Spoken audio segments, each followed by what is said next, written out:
ನಮಸ್ಕಾರ ಸರ್. ನಮಸ್ಕಾರ. ನಾವು ನವಭಾರತ ಪಡ್ಲಿಯರ್ ಅಂತೇಳಿ ಹುಬ್ಳಿ ಆಫೀಸ್ನಿಂದ ಬಂದಿದ್ದೀವಿ. ನವಭಾರತ ಪಡ್ಲಿಯರ್ ಸಾವಯವ ಗೊಬ್ಬರ ಕಂಪ್ನಿಯಿಂದ ಸರ್ ನಮ್ಮ ನವಭಾರತ ಕಂಪ್ನಿ ಉತ್ಪನ್ನ ಆಗಿರ್ತಕ್ಕಂಥ ಈ ವಿಂಜೆಮೆಲ್ಲು, ವಿಜೇತ, ಜೇಮ್ಸ್ ಬಾಂಡ್ ವಿಭಾಗತಕ್ಕಂಥ ಹತ್ತಿ ಬೆಳೆಗೆ ಯೂಸ್ ಮಾಡಿದ್ರಿ. ಅದ್ರ ರಿಸಲ್ಟ್ ಏನಾಗಿದೆ, ಸ್ವತಃ ತಾವು ಯೂಸ್ ಮಾಡಿ ಕಂಡುಕೊಂಡಿರ್ತಕ್ಕಂಥ ಅನುಭವವನ್ನು ನಮ್ಮ ಜೋಡಿ ಒಂದೆರಡು ಮಾತುಗಳನ್ನ ಹಂಚ್ಕೊಳ್ಬೇಕು ಸರ್. ಅದಕ್ಕಿಂತ ಮುಂಚೆ ತಮ್ಮ ಒಂದು ಪರಿಚಯ ಮಾಡಿಕೊಡಿ ಸರ್. ತಮ್ಮ ಹೆಸರು, ತಮ್ಮೂರು, ತಾಲೂಕು.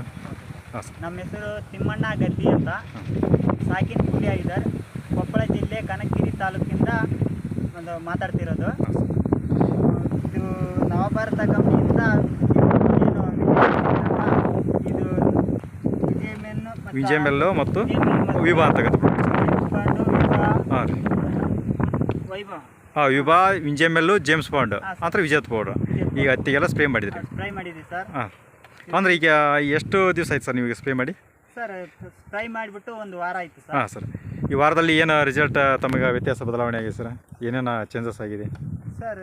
ಇದು ಯಾವುದಾಯ್ತು, ಮೊದಲನೇದಾಯ್ತು ಟ್ರಿಪ್ಸು, ಮೈಟ್ಸ್ ಎಲ್ಲ ಇದಾಗಿದೆ. ಮೈಟ್ಸ್ ಎಲ್ಲ ಕಂಟ್ರೋಲ್ ಆಗಿದೆ ಸರ್. ಹಾಂ ಸರ್. ಹಾಗೆ ಜಿಗಿ ಅಥವಾ ಹಸಿರು ದ್ವಾಮಿ ಇನ್ನಿತರ ಸಣ್ಣ ಪುಟ್ಟ ಕೀಡೆಗಳೆಲ್ಲ ನಾಶವಾಗಿದ್ದಾವೆ ಸರ್.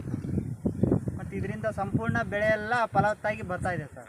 ಈಗ ಬೇರೆ ರೈತರಿಗೆ ಏನು ಹೇಳಕ್ಕೆ ಇಷ್ಟಪಡ್ತಾರೆ ಸರ್ ತಮ್ಮ ಒಂದು ಅನುಭವ ಪ್ರಕಾರ ಈ ನಮ್ಮ ಪ್ರಾಡಕ್ಟನ್ನು ಯೂಸ್ ಮಾಡಿದ್ರಿ? ಸರ್ ಇದು ಪ್ರಾಡಕ್ಟ್ ಮಾತ್ರ ತುಂಬ ಚೆನ್ನಾಗಿ ಅದ್ಭುತವಾಗಿ ಬರ್ತಾ ಇದೆ ಸರ್ ಬೆಳೆಗೆಲ್ಲ. ಮತ್ತು ಎಲ್ಲ ರೈತ ಬಾಂಧವರು ಬಳಸ್ಬೋದಾಗಿ ನಾವು ರೈತ ಬಾಂಧವರಿಗೆಲ್ಲ ಕೇಳ್ಕೊಳ್ತಾ ಇದ್ದೀರಿ. ಹಾಂ, ಈ ಎಲ್ಲ ನೀವು ವಿಂಜೆಮೆಲ್ಲು ಮತ್ತು ಇದು ವಿಂಜೆಮೆಲ್ಲು, ವಿಭಾ, ಜೇಮ್ಸ್ ಬಾಂಡ್ ಎಲ್ಲ ಯೂಸ್ ಮಾಡಿದ್ರಿ. ಟ್ರಿಪ್ಸು, ಮೈಟ್ಸ್ ಎಲ್ಲ ಕಂಟ್ರೋಲ್ ಆಗಿದೆ ಅಂತ ಹೇಳ್ತಾ ಇದ್ದೀರಿ. ಎಲ್ಲ ರೈತರು ಬಳಸೋಕ್ಕಾಗಿಲ್ಲ ಅಂತ ಹೇಳ್ತಾ ಇದ್ದೀರಿ. ಓಕೆ ಸರ್, ಧನ್ಯವಾದಗಳು. ಧನ್ಯವಾದಗಳು.